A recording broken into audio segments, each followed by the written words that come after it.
The porcelain cup shattered against the marble floor 3 seconds before the child's scream tore through the private dining room. I'd been a waitress at Celestina's for 8 months, long enough to recognize when something was wrong, long enough to know that the VIP section on the 3rd floor wasn't for tourists or anniversary dinners, long enough to understand that the men who ate there didn't appreciate interruptions. But that scream, high, desperate, suffocating, cut through every rule I'd memorized. My supervisor's hand clamped around my wrist. "Don't." I looked at Marco's pale face, at the terror barely concealed behind his professional mask. The scream came again, followed by raised voices in rapid Italian. A woman's voice, breaking. A man's, low and controlled but edged with something I couldn't name.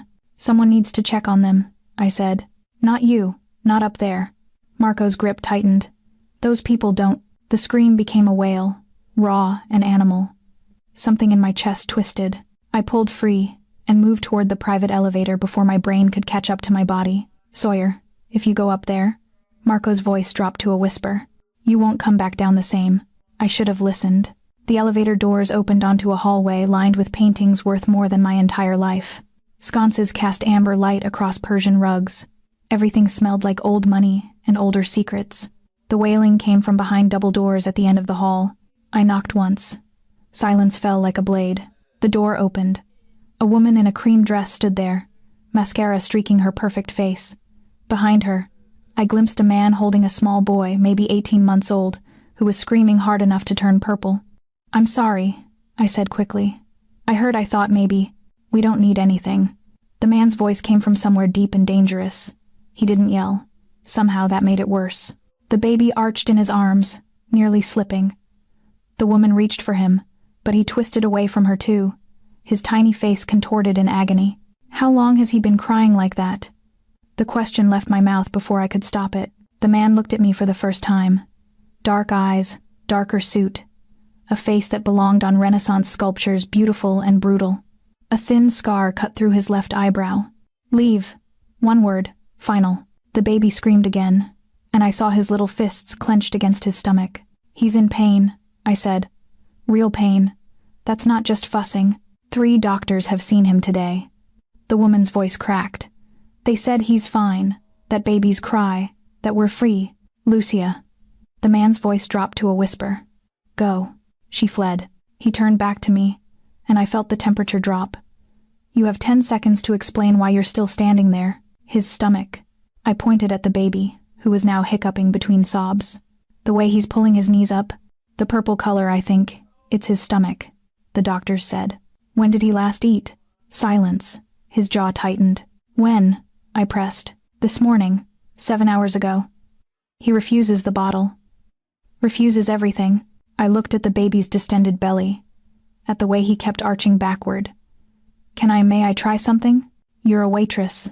"I'm a waitress with 3 younger brothers and a pediatric nursing textbook I practically memorized before I had to drop out of school." The words tumbled out. "Please, just let me try." He stared at me for a long moment. The baby whimpered, a broken sound that seemed to crack something in his expression. 1 minute. He held the child toward me. I took the warm, trembling weight into my arms. The baby stiffened, ready to scream again, but I turned him carefully, supporting his stomach against my forearm, his head in my palm. I walked slowly, swaying in a rhythm I remembered from midnight shifts with my youngest brother. "Shh, sweet boy. I know it hurts." I applied gentle pressure to his belly, moving in slow circles. After 30 seconds, he burped a deep, painful sound, and then vomited a stream of clear liquid down my uniform, and then he stopped crying. The silence was stunning. I felt his little body relax degree by degree, his breathing evening out. Within 2 minutes, he was asleep against my arm, one tiny fist curled against my collarbone. When I looked up, the man was staring at me like I'd performed a miracle. "Reflux," I whispered. "Severe, by the look of it." He needed to be held upright, needed the pressure released. The doctors should have. The doctors are dead men. The words were so soft I almost didn't hear them. But I felt them, felt the violence coiled beneath his expensive suit. I moved to hand the baby back. "Don't, you'll wake him." He pulled out his phone, typed something rapidly. "What's your name?" "Sawyer, Sawyer Chen." "Sawyer." He said it like he was testing the weight of it. You're going to stay until he wakes up. You're going to show someone what you did. And then, he paused. Then we'll discuss your future. My future? You saved my son's life tonight. His eyes met mine, and I saw something beyond gratitude there. Something possessive and dangerous. That means you're mine now, whether you know it or not. A woman appeared in the doorway, not Lucia, someone older, professional. He spoke to her in rapid Italian, gesturing at the baby. She nodded, approaching me carefully. This is Margarita. She's Paolo's nanny. Show her. I demonstrated the position, the pressure points, the swaying rhythm. Margarita watched with fierce concentration, then took the sleeping child with practiced gentleness. When I finally looked back at the man, he was watching me with an expression I couldn't read. Thank you, he said quietly. Saving him when 3 doctors failed, that's not something I forget. I should get back to work. My voice sounded strange in my own ears. Marco will be informed you're no longer needed downstairs. He moved closer, and I caught his scent expensive cologne and something darker, like gunpowder in winter. Your new position starts tomorrow. I didn't agree to a new position. No. A ghost of a smile touched his mouth. But you will. I don't even know your name. Domenico Vitale. He extended his hand. I shook it. His grip was firm, warm, and held on a fraction too long. Tomorrow.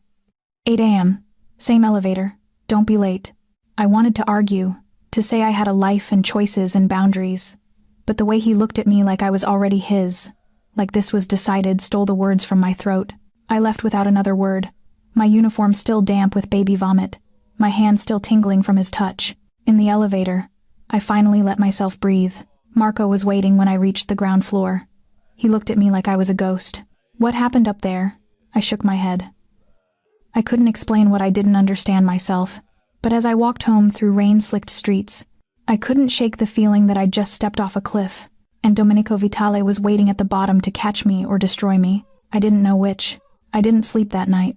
Every time I closed my eyes, I saw Domenico Vitale's face, the way he'd looked at his screaming son with controlled desperation. The way that desperation had shifted to something harder when he'd looked at me. You're mine now. At 3 a.m., I gave up on sleep and opened my laptop. The first search result made my stomach drop. Domenico Vitale, youngest head of the Vitale family in 3 generations. The article was from a legitimate news source, but the details read like fiction.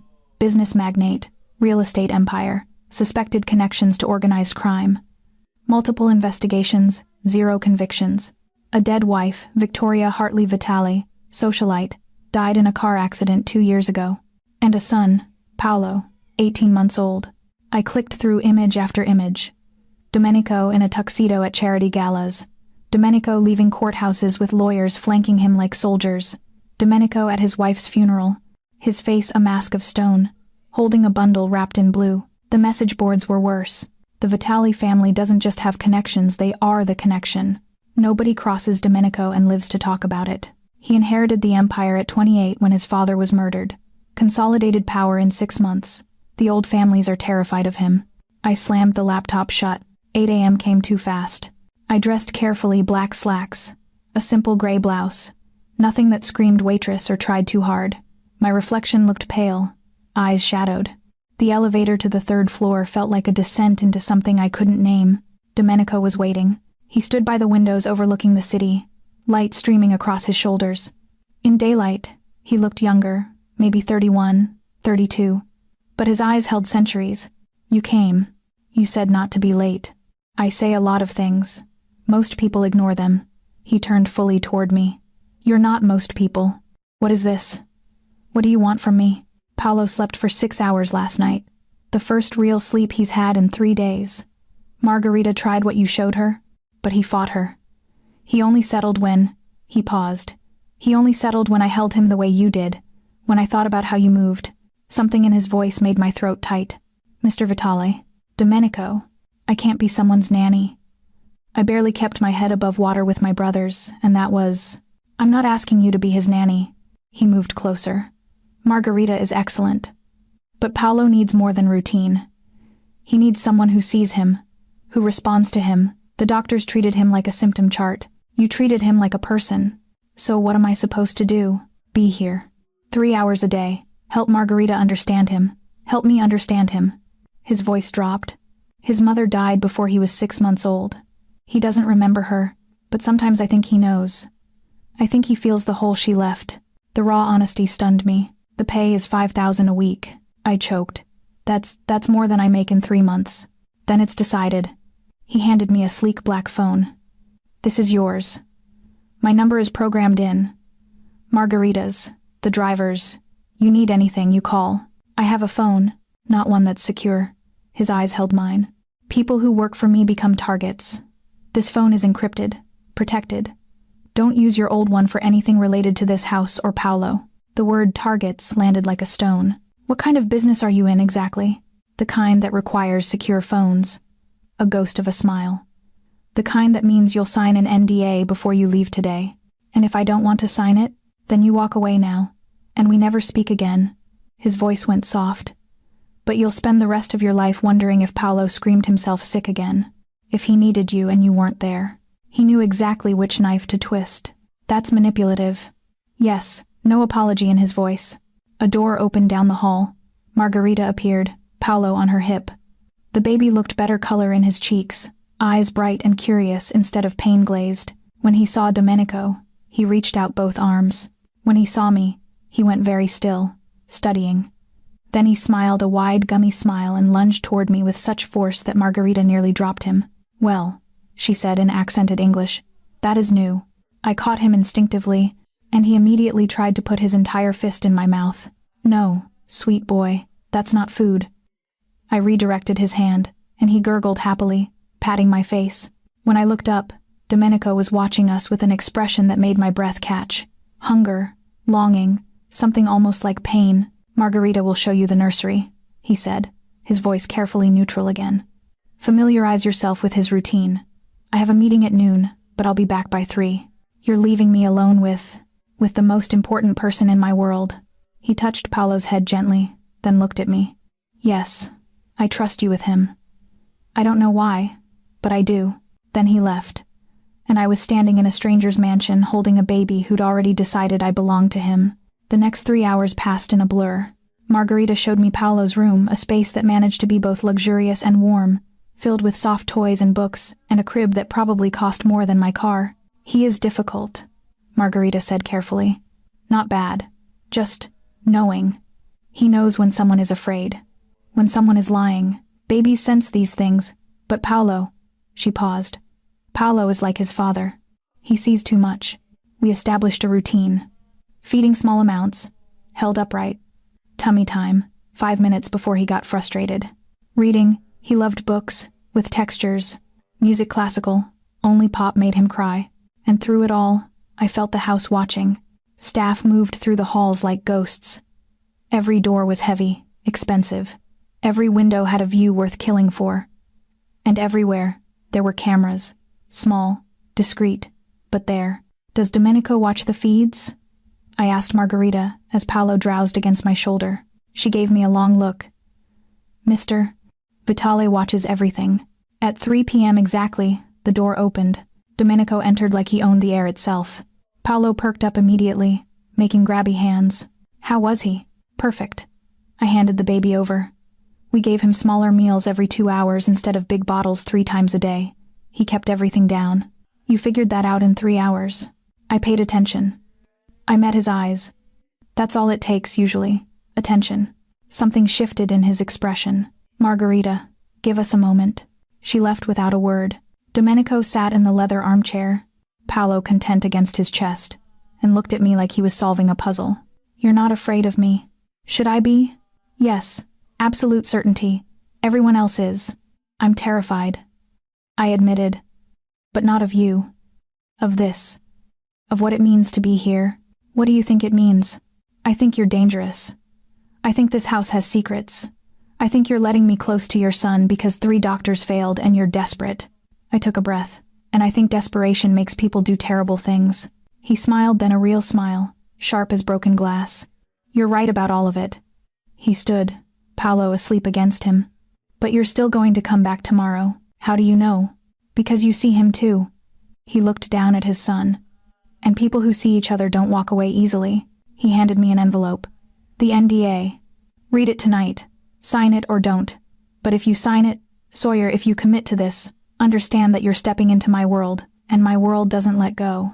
I took the envelope with shaking hands. In the elevator, I finally opened it.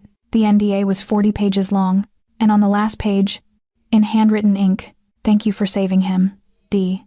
I signed it in my kitchen at midnight, knowing I was sealing my fate. 3 weeks passed like a fever dream. I fell into a rhythm, mornings at the mansion, afternoons watching Paolo discover the world, evenings trying to remember who I'd been before Domenico Vitale became the gravity I orbited. He was there more than I expected. Most bosses of his caliber would delegate childcare entirely, but Domenico appeared at odd hours, lunchtime, mid-morning, late afternoon, always with the same excuse, a break between meetings, a free moment, always watching Paolo, always watching me. "You're good with him," he said one afternoon. We were in the garden, a hidden oasis behind the mansion with climbing roses and a fountain that sang. Paolo was attempting to eat grass with focused determination. "He's easy to love." "Is he?" Domenico's voice went quiet. His mother didn't think so. I looked up sharply. "What?" He stared at the fountain, jaw tight. "Victoria wanted to wait. Said she wasn't ready for children, that it would derail her career. I convinced her. Promised her we'd have help, that she wouldn't have to sacrifice anything." His hands curled into fists. "She died hating me for it. I saw it in her eyes those last few months. The resentment. Domenico. The accident wasn't an accident." The words came out flat. The brake lines were cut. Professional job. They were coming for me, and she got in the way. My blood went cold. Paolo was in the car, 6 months old. The impact through his car seat saved his life. Hers ended 3 hours later in surgery. He finally looked at me. "So when I say he's difficult to love, I mean he's a living reminder of what I cost her, what my life costs everyone who gets close." Paolo abandoned the grass and crawled toward me, leaving wet patches on the slate. "That's not true," I said quietly. "Look at him. He's curious and determined, and so full of life. He's not a reminder of death. He's proof you survived it." Domenico's expression cracked just for a second before the mask slammed back into place. "You should go home early today. I have people coming tonight. Business. Translation. Get out before you see something you shouldn't." I scooped up Paolo, kissed his soft hair, and handed him to his father. Their faces side by side, one ancient with grief, one unmarked by it, made my chest ache. "Sawyer." He caught my wrist as I turned to leave. "What you said, about survival. Do you really believe that?" "Yes." His thumb brushed my pulse point, probably accidentally, but it burned. "Then you're braver than I am." That night, I dreamed of car accidents and cut brake lines. I woke at 3 a.m. to my secure phone buzzing. "Unknown. Don't come tomorrow. Not safe." My fingers shook as I typed back. "Me. Who is this?" "Unknown. Someone who knows what happens to women who get close to Domenico Vitale." I stared at the screen until it went dark. At 7 a.m., my regular phone rang. "You're late." Domenico's voice was rough, like he hadn't slept. "I thought someone texted me last night. Said not to come." Silence. Then, "What number?" I read it off. "Fuck." The word was quiet but vicious. "Don't respond. Don't engage. I'm sending Luca to get you." "I can drive." "Not anymore, you can't. Someone found your secure number, which means they're watching this house. Watching you." His voice dropped. "I'm sorry. This is exactly what I was afraid of." "Then maybe I shouldn't. If you quit, they win. They scare you off, and Paolo loses the first person who's made him feel safe since his mother died." A pause. "And I lose the first person who's made me feel human in 2 years." The confession hung between us like smoke. "Luca will be there in 20 minutes. Pack a bag." "Pack a what?" "You're staying here until I figure out who sent that message and remove them from the board. No room for argument. Guest room is ready. Margarita will show you." "Domenico, I can't just move into your house." "You can and you will." His voice went soft. "Please, Sawyer. Let me keep you safe. Let me keep him safe." The please undid me. Luca was a wall of muscle in an expensive suit. He said nothing during the drive, but his eyes never stopped moving, cataloging threats. The mansion felt different when I arrived with a suitcase. Less like a workplace, more like a trap closing. Domenico met me at the door. He looked exhausted, hair disheveled, tie gone, shirt sleeves rolled up. A gun sat in a shoulder holster under his jacket. I'd never seen him armed before. "You're carrying," I said stupidly. I'm always carrying. You just haven't noticed. He took my bag. Come on, I'll show you your room. The guest suite was larger than my entire apartment. Floor-to-ceiling windows, a bathroom with heated floors, a bed that could sleep 4. This is too much. This is necessary. He set my bag down, then turned to face me. I need you to understand something. The people who sent that text, they're not playing games. They're testing me, testing whether I care enough about you to react. And do you? The question escaped before I could stop it. Care enough? He moved closer, and suddenly the massive room felt small. Yes. His voice was gravel. And that makes you a liability. To them, and to me. Then why am I here? Because keeping you at arm's length didn't work. Because Paolo needs you. Because... He stopped himself. Because what? His hand came up, fingers brushing my jaw. The touch was feather-light, devastating. Because when I close my eyes, I see your face. When Paolo laughs, I want you there to hear it.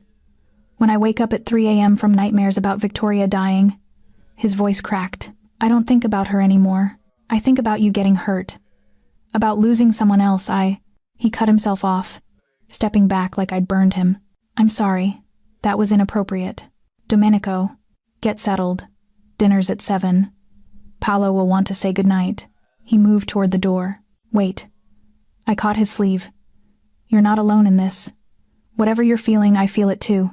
And it terrifies me. He looked at my hand on his arm, then at my face. You should be terrified, he whispered. I'm the kiss of death, Sawyer. Everyone I love ends up destroyed. Then it's a good thing I'm hard to destroy. Something in his expression shifted pain and hope warring for dominance. Don't say things like that. Don't give me hope when I know how this ends. How does it end? With me watching you leave? Or watching you die? Those are the only options in my world. What if there's a third option? There isn't. He left before I could argue, the door clicking shut with terrible finality. I sat on the bed, heart racing, and realized I'd just crossed a line neither of us could uncross. Somewhere in this house, a baby slept peacefully, and somewhere in the shadows, people were deciding whether I lived or died. I should have been terrified. Instead, I felt alive. Living in Domenico's house was like living inside a held breath. Everything was beautiful. Everything was dangerous. I learned the rhythms quickly. Breakfast at 7, always in the sunroom. Paolo's morning routine, a precisely choreographed dance of meals and play, and carefully monitored naps. Lunch appeared like magic, served by silent staff who materialized and vanished like ghosts. And Domenico. Always Domenico. He worked from home those first 3 days, disappearing into his study for hours but emerging whenever Paolo fussed. Checking, watching. His presence, a constant hum of tension that made my skin electric. On the 4th day, I found him in the library at midnight. I'd come downstairs for water, unable to sleep in sheets that cost more than my monthly rent. He sat in a leather chair, a tumbler of amber liquid in one hand, his other hand running through his hair in an unconscious gesture of exhaustion. You should be asleep. His voice was rough. So should you. I don't sleep much anymore. He gestured to the chair across from him. Sit. If you're going to be awake, you might as well have company. I sat, curling my legs under me. The library smelled like old books and his cologne, cedar, and something darker. What are you reading? He lifted the book, a worn copy of The Count of Monte Cristo. Revenge fantasy. Seemed appropriate. Have you figured out who sent the text? Working on it. He took a long drink. My world is built on secrets and suspicion. Everyone wants something. Everyone has an angle. Narrowing it down to who specifically wants to hurt me by hurting you, that's the challenge. How many enemies do you have? Enough to fill this house twice over. He smiled without humor. Comes with the territory. Which territory is that, exactly? He looked at me for a long moment. You really want to know? Yes. Most of it's legitimate. Real estate development, import, export, investments. He paused. Some of it isn't. Protection, information brokering, conflict resolution for people who can't go to the police. You mean, I'm exactly what you think I am, Sawyer. I inherited an empire built on blood, and kept it running because the alternative was watching everything my father died for crumble. His voice went cold. I've killed men, ordered deaths, destroyed lives. I'm not the hero of this story. I didn't ask you to be. Then what are you asking? I'm asking if you're the villain. He laughed, a dark, bitter sound. Aren't I? I don't know yet. I leaned forward. I see you with Paolo. I see how gentle you are with him, how terrified you are of failing him. Villains don't feel like that. Villains love too, Sawyer. They just destroy what they love. Before I could respond, his phone buzzed. He glanced at it, and his entire body went rigid. What is it? We have a problem. He stood, suddenly all business. Stay here. Don't leave this room. Domenico, stay. Here. The command in his voice was absolute. He disappeared into the hallway. I heard voices, low, urgent. Footsteps. Then silence. I lasted 5 minutes before curiosity overwhelmed caution. The hallway was empty, but light spilled from under the study door. I crept closer, pressed my ear to the wood. Doesn't matter how they found her. What matters is they got close enough to send a message. Domenico's voice, ice cold. We increased security like you asked. An unfamiliar male voice. But if they've been watching the house, then they know about Paolo. They know about the routines. They know she's here.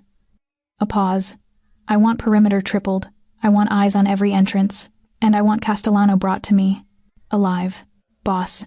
If we grab him, the Castellano family will what? Retaliate? They're already retaliating. This is them testing boundaries. Domenico's voice dropped to something subterranean. I'm done with boundaries. I'm done with diplomacy. Someone threatened what's mine. I want them bleeding. Silence. Make the call. Footsteps approached the door. I barely made it back to the library before it opened. Domenico appeared in the doorway, his expression unreadable. You heard? Not a question. Yes. He nodded slowly, then closed the distance between us. The Castellano family has been pushing for territory I control. Gambling operations, mostly. They think because Victoria died and I'm focused on Paolo, I've gone soft. His jaw tightened. They're about to learn otherwise. Who's Castellano? Marco Castellano, second son, hungry for power. He sent men to watch this house 3 weeks ago. We caught 2 of them. The third disappeared. He touched my face, thumb brushing my cheekbone. He's the one who sent you that text. How do you know? Because I know how he operates. He doesn't go for the obvious target. He goes for the weakness, the soft spot. His eyes held mine. You're my soft spot, Sawyer, and he knows it. My breath caught. We're not. Aren't we? His voice dropped to a whisper. Tell me you don't feel this. Tell me you don't think about me the way I think about you. I couldn't. That's what I thought. He stepped back, breaking the spell. Tomorrow, you're going to meet Lorenzo, my head of security. He'll teach you basics, how to spot a tail, how to use a panic button, what to do if someone grabs you. You think someone will try to grab me? I think Marco Castellano is stupid enough to try, and I'd rather you know how to fight back than rely on my men getting there in time. His expression went dark. I won't lose someone else because I was arrogant enough to think I could protect them. The weight of Victoria's death hung between us. I'm not her, I said quietly. I know. That's what scares me. He moved to the door, then paused. You're not a ghost I'm trying to replace. You're something entirely new. And I don't know what to do with that. Domenico, get some sleep, Sawyer. Tomorrow gets complicated. He left me in the library, heart pounding, the taste of almost confessions bitter on my tongue. I didn't sleep. Instead, I went to the nursery. Paolo slept on his back, one arm thrown over his head, completely trusting in the world's safety. Margarita had left a nightlight on a small turtle that projected stars across the ceiling. I sat in the rocking chair and watched him breathe. This child had already lost his mother. He didn't understand it yet, but he would. He'd grow up knowing his father's love came wrapped in violence, that his world was built on foundations of blood, and I was becoming part of that world, not because Domenico forced me, because I was choosing it, choosing him. The thought should have terrified me. Instead, I felt the click of something falling into place, like I'd been walking toward this moment my entire life without knowing it. You can't sleep either. I jumped. Domenico stood in the doorway, still dressed. Exhaustion carved into his features. I needed to see him, I admitted. Needed to remember why this matters. And does it matter? Yes. He crossed the room, knelt beside my chair. In the starlight, he looked younger, vulnerable. I'm going to keep you safe, he said. Both of you, whatever it costs. What if the cost is too high? Then I'll pay it anyway. His hand found mine, fingers threading together. You asked me earlier if I was the villain. Maybe I am, But for you and Paolo, I'd be the villain of every story ever told, if it meant you survived." He left before I could respond, but his hand had left a brand, and I absolutely knew that I was falling for a man who might destroy me, but I was falling anyway. Lorenzo was built like a tank, and had eyes that missed nothing. "First rule," he said, leading me through the mansion's lower level. "Trust your instincts. You feel watched. You are. You feel unsafe. You leave. Politeness gets people killed." We were in a gym I hadn't known existed. Concrete floors, heavy bags, walls lined with weapons in locked cases. "Second rule, always know your exits," he pointed. 3 ways out of any room. Main door, window, service entrance. Memorize them. "This feels excessive, Miss Chen." He turned to face me fully. 2 weeks ago, a woman who worked for the Romano family was kidnapped outside her apartment. They kept her for 3 days before we found her. "Do you know what they did to her?" I shook my head. "They cut off her fingers. 1 per day. Sent them to her boss with notes. That's what happens in this world when you're not prepared." My stomach turned. "Marco Castellano knows you're important to Mr. Vitali. That makes you a target. My job is to make you a hard target." He pulled a phone from his pocket, different from my secure phone. "This is your panic device. It looks like a phone. It's not. You press this button." He indicated a spot on the side.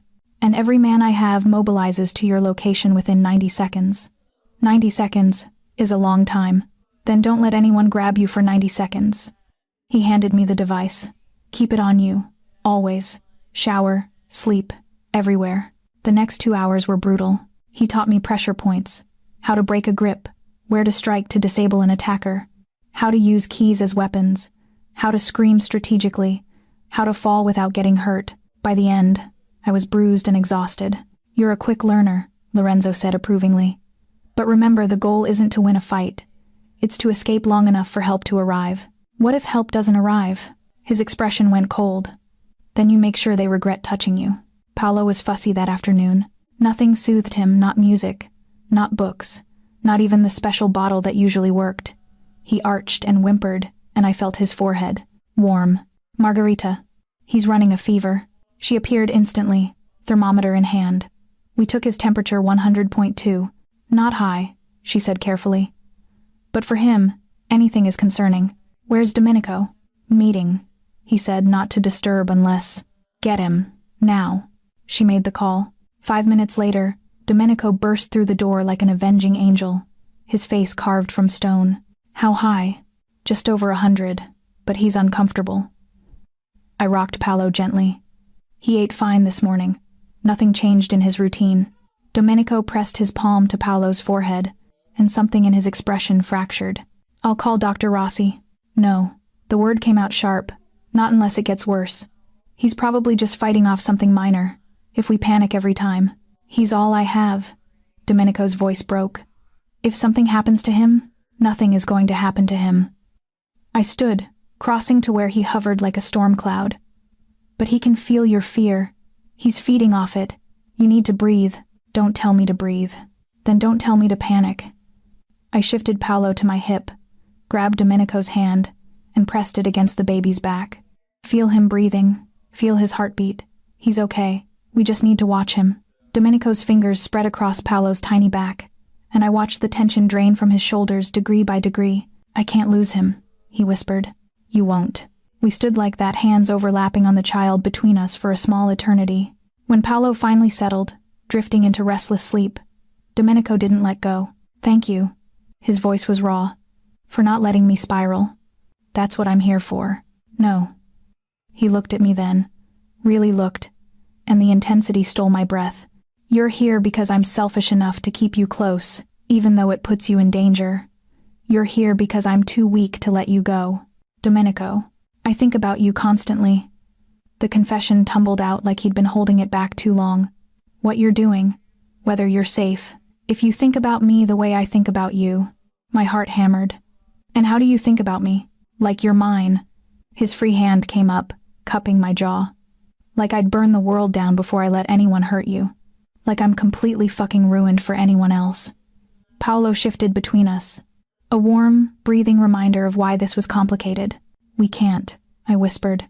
"This is your son is right here, and there are people trying to hurt us, and I work for you. You don't work for me. You never did. His thumb brushed my lower lip. You're not staff, Sawyer. What am I? Everything I can't have.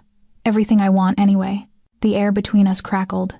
I should go put him in his crib, I managed. You should. Neither of us moved. His forehead dropped to mine, our breath mingling.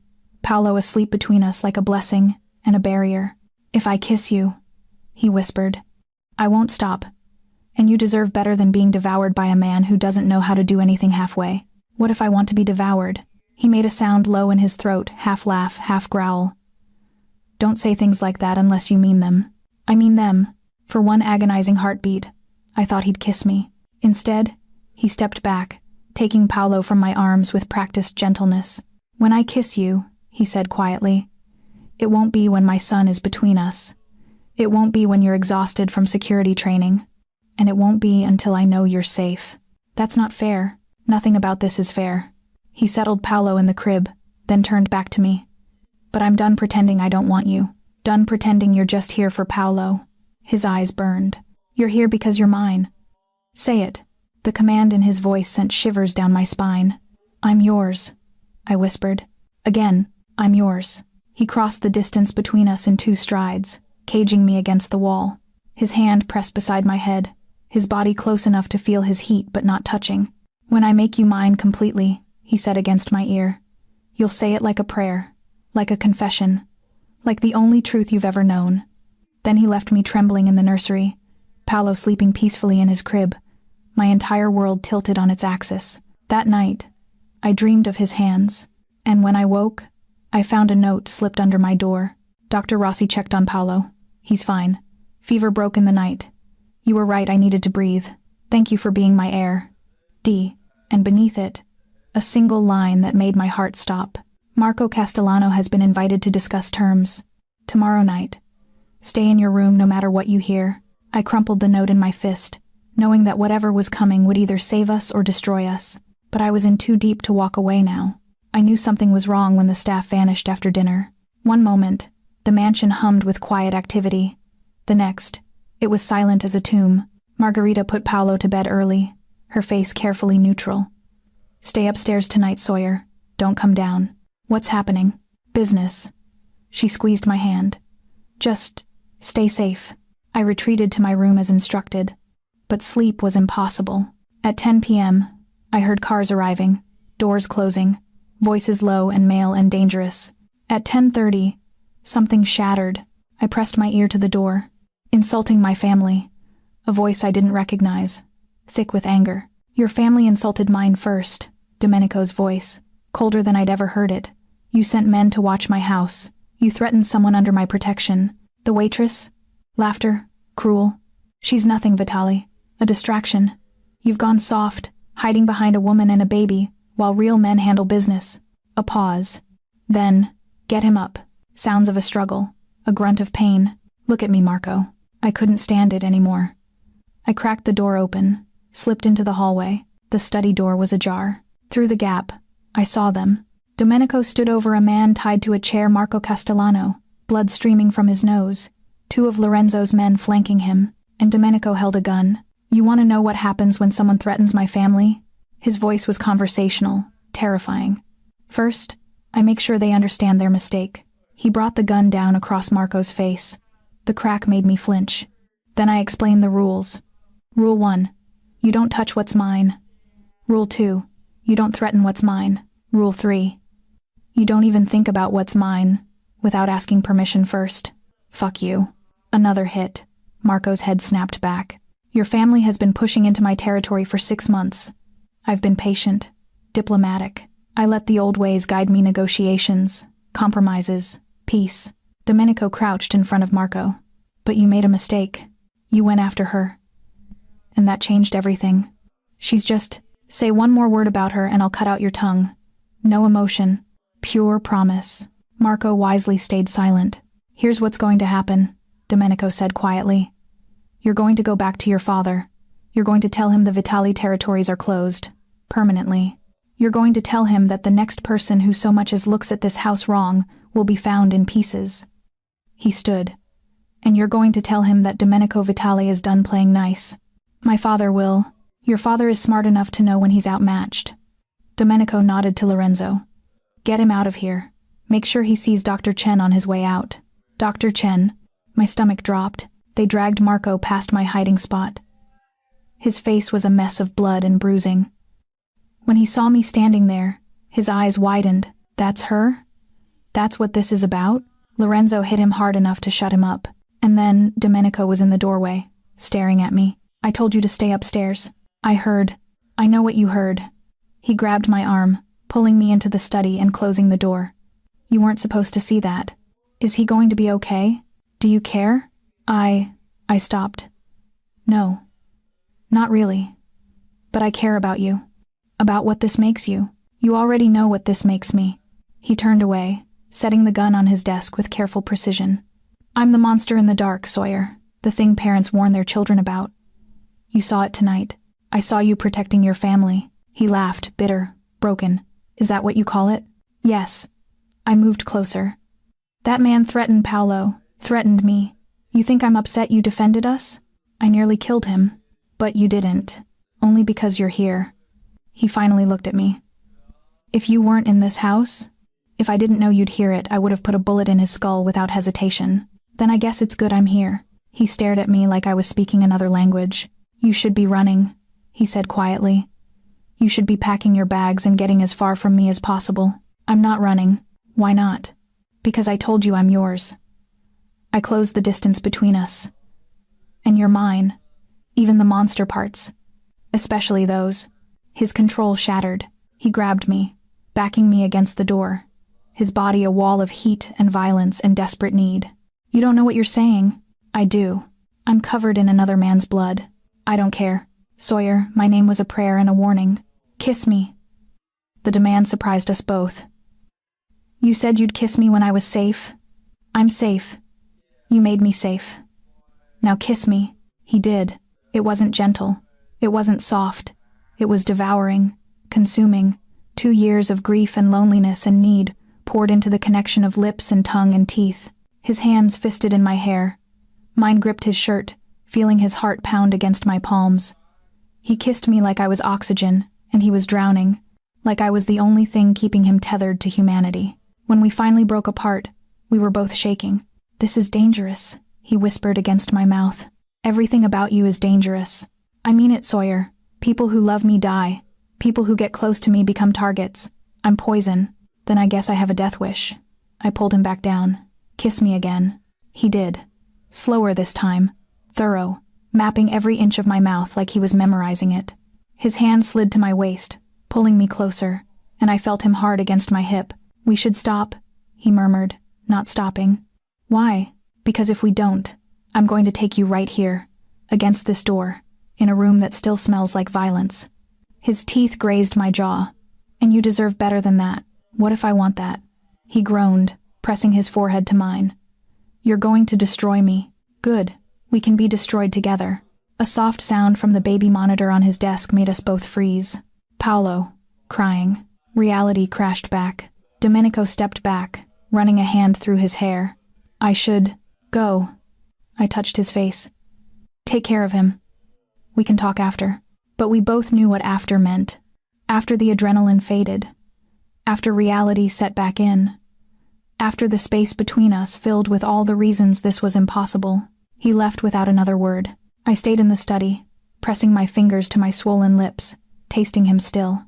On his desk, I noticed something I'd missed before, a folder marked with my name. I shouldn't have opened it. Inside was a dossier. My entire life laid out in black and white.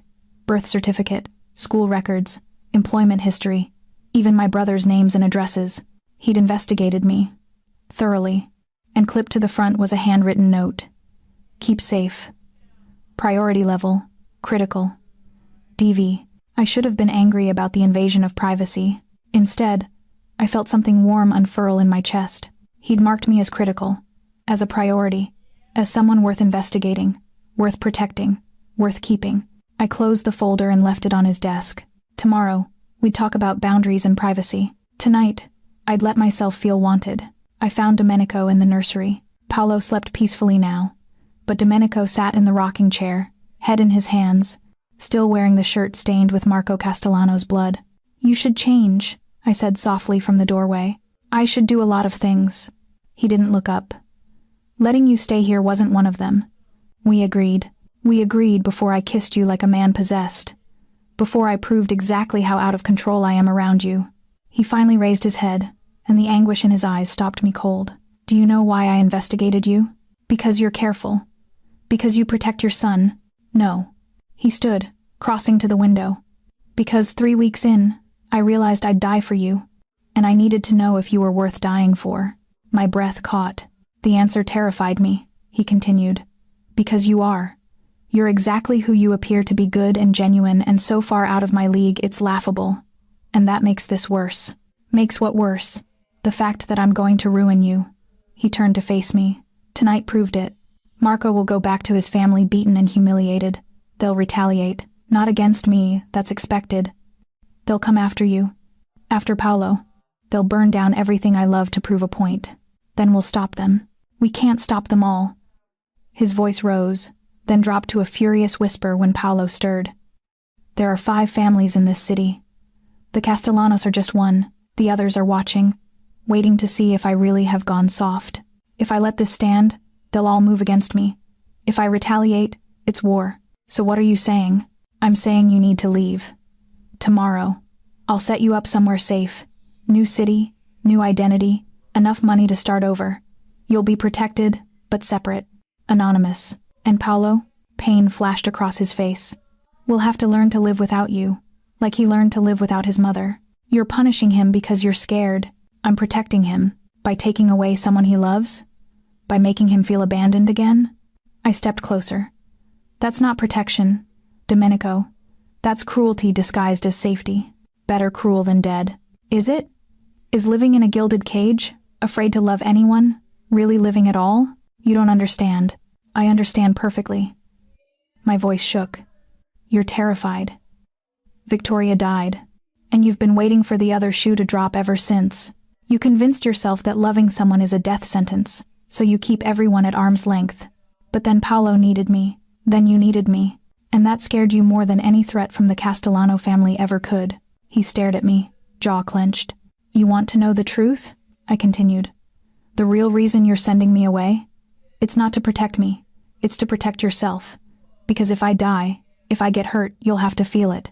And you'd rather be alone than risk that pain again. That's not... It is. I was crying now. Angry tears that burned. You're choosing to be alone. Choosing to make Paolo grow up without anyone who sees him, really sees him. You'd rather be empty than vulnerable. And you'd rather be dead than realistic. He shouted it, then froze as Paolo woke with a sharp cry. We both moved instinctively, but I got there first. I lifted Paolo from his crib, and he immediately buried his face in my neck, seeking comfort. Shh, sweet boy. We're sorry. We didn't mean to scare you. Domenico stood rigid, watching us. Look at him, I said quietly. Really look. He knows something's wrong.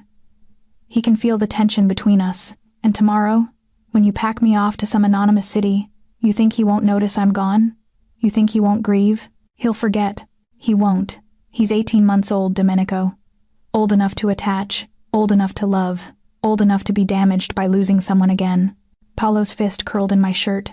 Is that really what you want for him? Silence. Then, of course not. Then stop running. Stop deciding for everyone else what they can handle. Let me choose to stay. Let me choose to risk it. I can't. His voice cracked. I can't watch you die, Sawyer. I can't survive that again. Then don't watch me die. Watch me live. I shifted Paolo to my hip. Fight for me. Fight for us. Be the man who doesn't back down, who doesn't let fear win. What if I fail? What if they get to you anyway? Then at least we tried. At least we had this. At least Paolo knew what it felt like to be loved completely, even if it was brief. I moved closer. Isn't that better than safety without connection? He reached out, touching Paolo's back, then my face. His hand trembled. You're asking me to risk everything. I'm asking you to believe we're worth it. For a long moment, he just stood there, war raging in his eyes. Then he kissed me soft, reverent, completely different from before. If you stay, he whispered against my lips. I'm all in, no half measures. You're mine completely, and I'm yours. That means you're part of this family, part of this life. Part of the danger and the violence and the constant threat. I know. It means when I go to war with the Castellano family, and I will, you'll be in the crossfire. I know. It means Paolo will call you something other than Sawyer eventually. He'll see you as... He stopped. As what? As his. He touched my face with infinite gentleness. As ours. My heart cracked open. I can live with that. Can you? His eyes searched mine. Can you really live with loving a monster? You're not a monster. You're a man who's been hurt so badly you forgot how to hope. I kissed him softly. Let me remind you. Paolo yawned between us, apparently bored with the emotional drama. He reached for Domenico, who took him automatically. We stood there, the three of us in the dim nursery, and something shifted, settled, clicked into place. I'll increase security, Domenico said finally. Lorenzo will have a permanent team on you. You won't leave the house without protection. Okay, and you'll let me teach you how to shoot. Absolutely not. Sawyer, I'm not shooting anyone. I was firm on this. I'll learn self-defense. I'll be careful. But I'm not becoming an executioner. He looked like he wanted to argue, then nodded slowly. Fine. But you carry the panic device. Always. Deal. Paolo started to drift off again, his head heavy on Domenico's shoulder. Come on, I said. Let's put him down and get you out of those clothes. Domenico's eyes darkened. Careful. That sounded like an invitation. Maybe it was. Sawyer, I'm not leaving. You're not sending me away. We're doing this. I took his free hand. So we might as well really do this. He let me lead him from the nursery, Paolo sleeping peacefully in his arms. And as we walked through his mansion of secrets and shadows, I realized I wasn't afraid anymore. I'd chosen this. Chosen him. Chosen danger over safety because love was always a risk. And Domenico Vitale was worth the gamble. The attack came 3 days later. I was in the garden with Paolo, watching him attempt to catch butterflies with hands that couldn't quite coordinate yet. The sun was warm, the roses were blooming, and for one perfect moment, I let myself believe we were safe. Then Lorenzo's voice crackled through my earpiece. Code red. Get inside now. I scooped up Paolo and ran. The house erupted into organized chaos. Staff vanished into safe rooms. Lorenzo's men materialized from nowhere, armed and moving with military precision. Where's Domenico? I gasped as Lorenzo appeared beside me. En route. 5 minutes out. He guided me toward the panic room off the kitchen. Get inside. Don't open this door for anyone but me or Mr. Vitale. What's happening? Castellano sent men, 4 vehicles, heavily armed. He pushed me inside. They're testing our response time, proving they can reach the house. The panic room was small, soundproofed, lined with monitors showing every angle of the property. I watched on screen as SUVs surrounded the gates. Paolo started to fuss, sensing my fear. It's okay, sweet boy. It's okay. I bounced him gently, watching the screens over his head. Men poured from the vehicles. Not suits, tactical gear, military-grade weapons. This wasn't a warning. This was war. Gunfire erupted on screen. Lorenzo's men returned fire from defensive positions. I watched it happen like a movie, unable to process that this was real, that bullets were flying through the garden where Paolo had been playing 30 seconds ago. Then Domenico's car screeched up the drive. He exited already, shooting, taking down 2 men before they registered his presence. His movements were fluid, brutal, efficient. He'd done this before. Many times. I watched him kill 3 men in less than a minute. Should have horrified me. Instead, I felt relief so intense it made me dizzy. He was alive. He was here. The fight lasted 7 more minutes.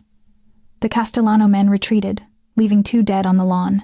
Then Domenico was at the panic room door, covered in someone else's blood again, eyes wild. Sawyer, open up. It's me. I unlocked the door and he was on me immediately, checking for injuries, hands running over my arms, my face, Paolo's small body. You're okay. Tell me you're okay. We're fine. Lorenzo got us inside before I couldn't finish. He pulled us both against his chest, holding on like we'd disappear if he let go. This is my fault, he said into my hair. I should have ended this before it got this far. What are you going to do? He pulled back, and the expression on his face stopped my heart. I'm going to finish it. He called a meeting that night. Not just the Castellano family. All 5 families. A summit. I wasn't supposed to be there, but I slipped into the gallery overlooking the dining room where they gathered. From the shadows, I watched. 10 men sat around the table. Old men, most of them, men who'd built empires on violence and cunning. And at the head sat Domenico, youngest by decades, but commanding the room through sheer presence. "This ends tonight," he said quietly. "The Castellano family attacked my home, put my son at risk, threatened someone under my protection." His voice dropped to something subterranean. "That's not politics. That's suicide." Marco's father, Giuseppe Castellano, leaned forward. "Your protection? She's a waitress. A nobody. You've lost perspective, Vitali. Lost your edge." "Have I?" Domenico smiled, and it was terrifying, because from where I'm sitting, I'm the only one here who's consolidated power in the last 5 years. I'm the only one whose territories are growing while yours stagnate. And I'm the only one who can make a phone call right now and have every one of your operations shut down by morning. You're bluffing. Try me." The room went silent. "I didn't call you here to negotiate," Domenico continued. "I called you here to explain new rules. Rule 1. My family is untouchable. That includes blood. That includes staff. That includes anyone I claim as mine. You want to challenge me. You challenge me directly. You want my territories. You negotiate in good faith. But you come near Paolo, or Sawyer again," he leaned forward, "and I'll burn your empires to ash and salt the earth behind them." "You can't take us all," Giuseppe growled. "I don't have to. I just have to take you." Domenico's eyes locked on him.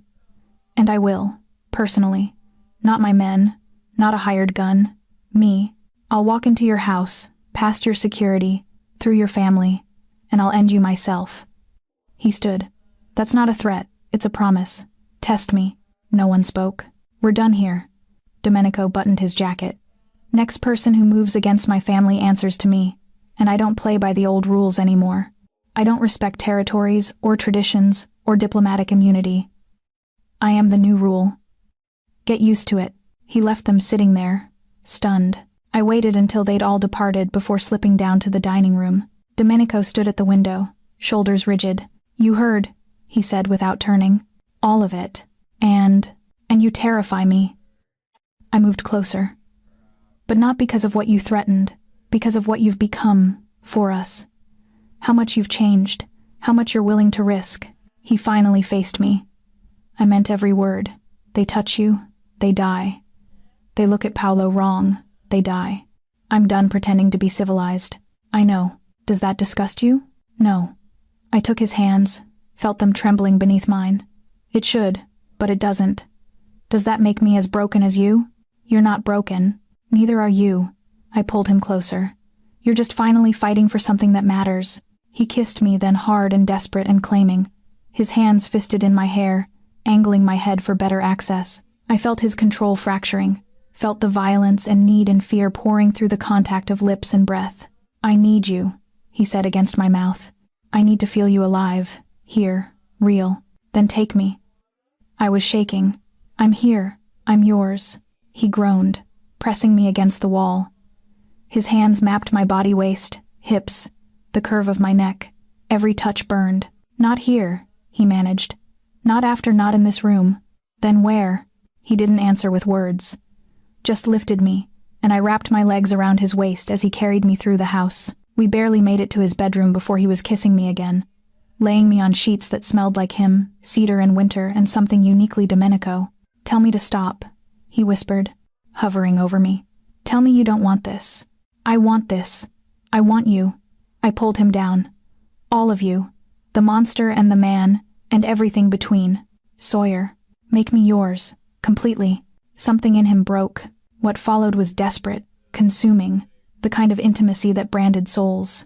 He touched me like I was precious and breakable, and the only thing keeping him tethered to humanity.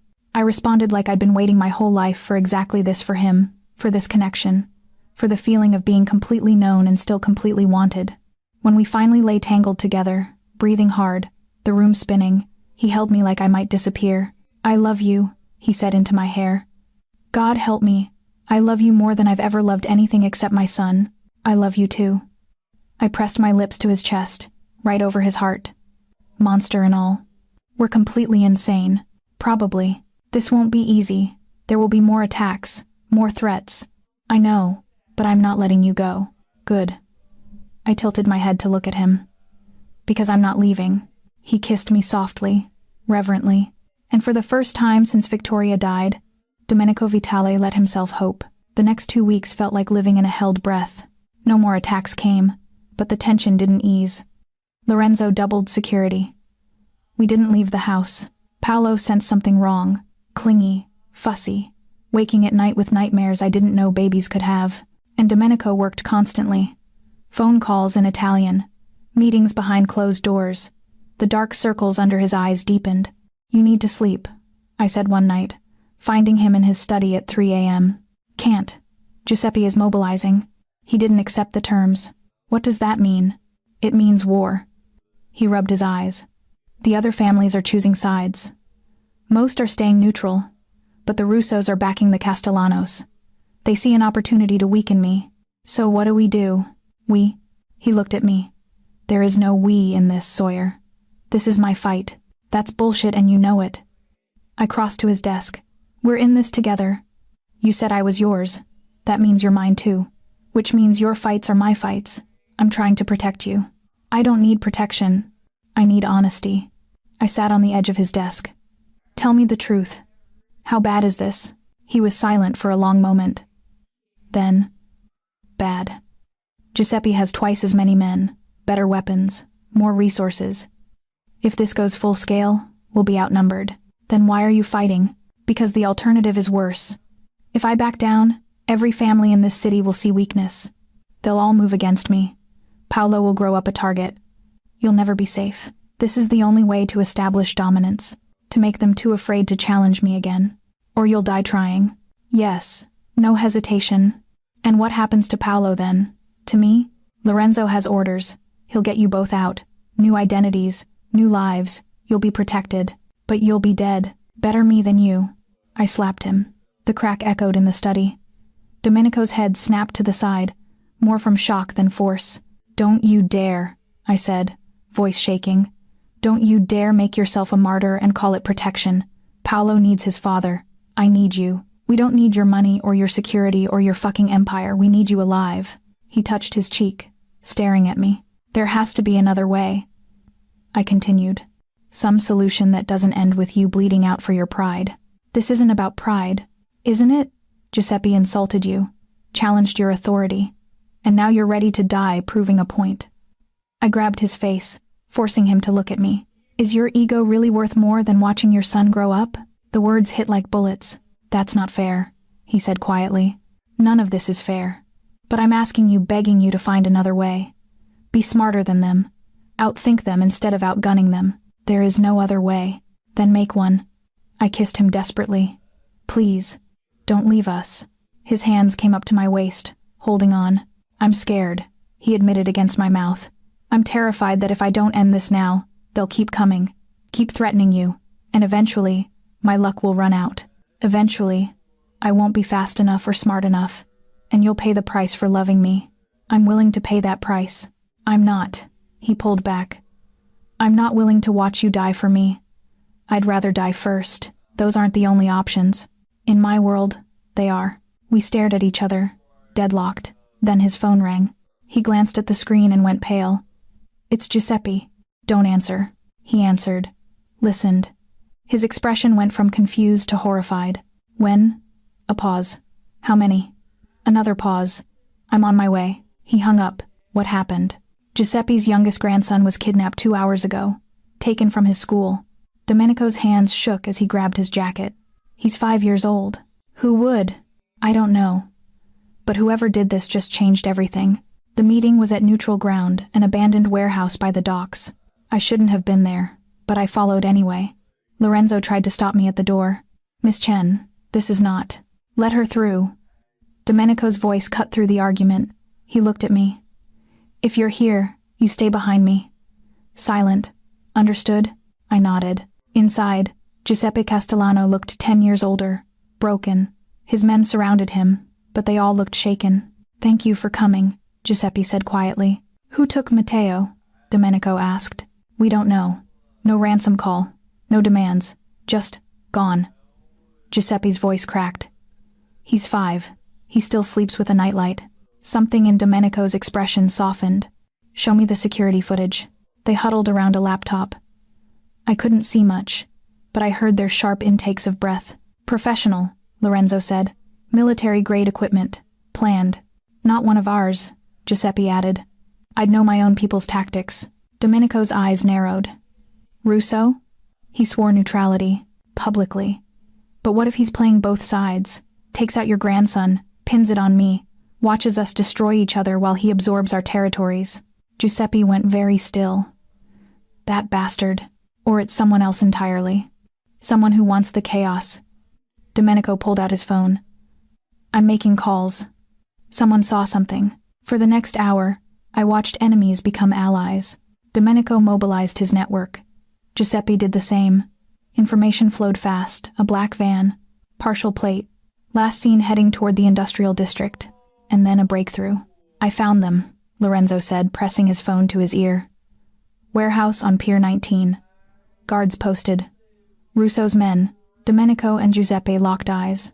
We moved together, Domenico said. United front. Giuseppe nodded. For the boy, the rescue was brutal and efficient. I watched from the car as Domenico and Giuseppe's men stormed the warehouse. Gunfire, shouting, and then silence. Domenico emerged carrying a small boy wrapped in his jacket. Matteo Castellano, terrified but alive. Giuseppe ran to them, taking his grandson with shaking hands. The boy clung to him, sobbing. Thank you, Giuseppe said to Domenico. I owe you a blood debt. Keep your debt. Just call off the war. Giuseppe studied him for a long moment, then extended his hand. They shook. You're different than your father, Giuseppe said quietly. He would have used this, leveraged it. I'm not my father. And that boy didn't ask to be born into this life. Neither did mine. Giuseppe glanced at Paolo in my arms, then at me. Understanding dawned. The waitress. She changed you. Yes. Good. Giuseppe managed a small smile. Empires built on violence alone don't last. My grandfather taught me that. I'd forgotten. He looked at his grandson. Thank you for reminding me. As we drove home, Domenico took my hand. You were right, he said quietly. There was another way. I just couldn't see it through my fear. What happens now? Now we build something better. An empire that protects instead of destroys. A legacy Paolo can be proud of. That's a nice dream. It's more than a dream. He kissed my knuckles. It's a promise. When we got home, Paolo was asleep against my chest. We carried him upstairs together, tucked him in together, stood over his crib together. Marry me, Domenico said suddenly. I turned. What? Marry me. Not because you have to. Not because of Paolo. Because I can't imagine a future without you in it. Because you make me want to be better. Because I love you completely and desperately, and I want the world to know you're mine. Domenico, say yes. I kissed him instead of answering. But when we pulled apart, breathless, I whispered, yes. 6 months later, the wedding was small. Private garden. Close family only, which meant Paolo, Margherita, Lorenzo, and a handful of people Domenico trusted with his life. I wore cream silk. Paolo wore a tiny suit and spent the ceremony trying to eat my bouquet. Domenico wore black, and when he saw me walking toward him, he cried. Actually cried. You look, he couldn't finish. Like I'm yours? I supplied, smiling. Like you're mine, he agreed. The vows were traditional, but when it came time for the kiss, he pulled me close and whispered, I'm going to spend every day of the rest of my life proving I deserve you. You already do. Not even close. But I'll keep trying. That night, after Paolo was asleep and the house was quiet, we lay tangled in his bed, our bed now, and I traced the scars on his chest. Tell me a secret, I said.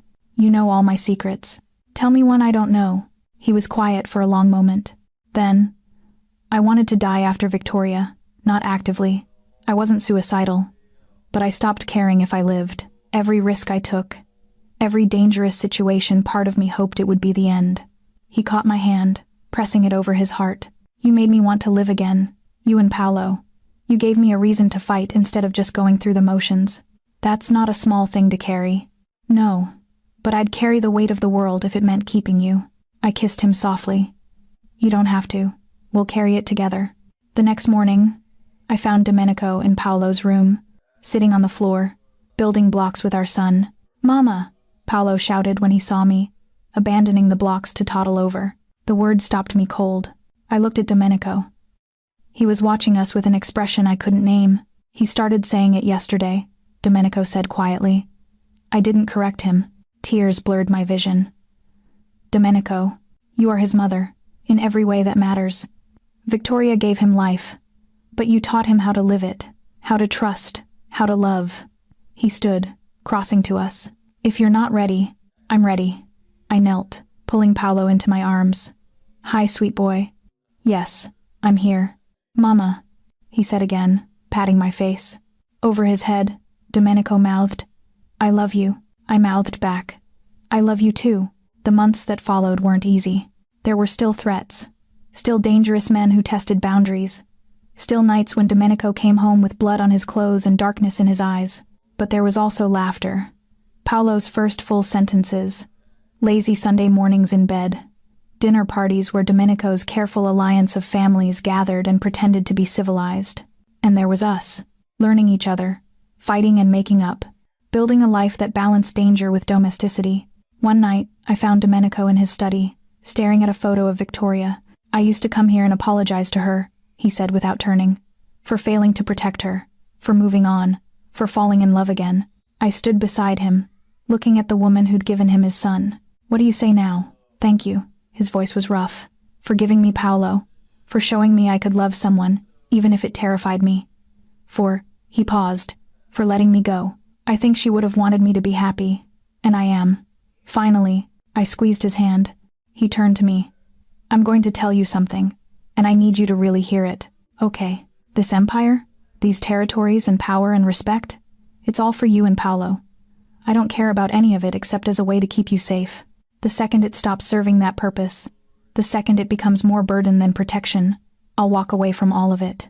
Domenico, I mean it. You're not here because of what I have. You're here despite it, and I'll never forget that. He cupped my face. You married a monster, Sawyer, but every day, you make me a little more human, a little more whole. That's worth more than any empire. You're not a monster. Maybe not anymore. He smiled. You've civilized me. Don't give me too much credit. You still terrify half the city. Only half? I'm slipping. We laughed, and it felt like victory.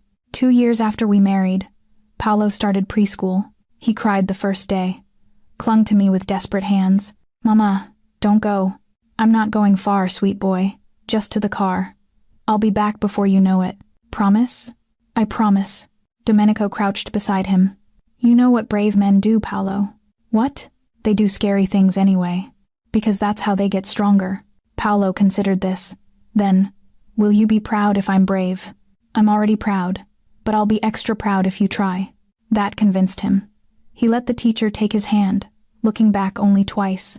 In the car, I started crying. He called me Mama, I said through tears. He has for 2 years. I know, but it still gets me every time. I wiped my eyes. He's growing up. He is. Domenico took my hand. And he's growing up good. Kind, confident. Because of you. Because of us. Mostly you. He pulled me close. I'm the one who shows him how to be strong. You're the one who shows him how to be gentle. He needs both. So do you. He kissed me slowly. So do I. 5 years after the night I saved Paolo's life, we stood in the same garden where we'd married. Paolo, now 6.5, ran through the roses with his baby sister toddling after him. Aria, 3 months old, dark hair like her father, my eyes, and lungs that could wake the dead. She's going to be trouble, Domenico said, rocking her gently. She gets it from you. Me? I'm a perfect angel. You're a perfect something. He grinned, then grew serious. Did you ever imagine this? When you first came upstairs that night? God, no. I thought I'd calm a screaming baby and go back to waiting tables. Instead, you saved my life. I saved Paolo's life. You saved both our lives. He shifted Aria to his shoulder. Everything I am now, everything we've built, it started because you heard a baby crying and decided to care. Paolo ran up, grass-stained and breathless. Mama, come play. I'm coming, sweet boy. I followed him into the garden, leaving Domenico with our daughter. And as I played chase with the child who'd become mine through love rather than blood, I thought about that night. The scream that had changed everything. The choice to go upstairs when everyone told me not to. If I could go back, knowing everything that would follow, the danger, the fear, the violence, would I still make the same choice? Yes, 1,000 times yes, because this life, messy and dangerous and complicated as it was mine. Ours. Built on trust and choosing each other every single day. Domenico approached, Arya asleep against his chest, and pulled me close with his free arm. "What are you thinking?" he murmured. "That I'd do it all again? Even the scary parts?" "Especially the scary parts. They led me here. To this. To you." He kissed my temple. "I love you, Sawyer Vitale. I love you too, monster and all." Paolo crashed into our legs, hugging us both. We stood there, the four of us, while the sun set over the garden and cast everything in gold. An empire built on blood had become a family built on love. And that was the greatest victory of all.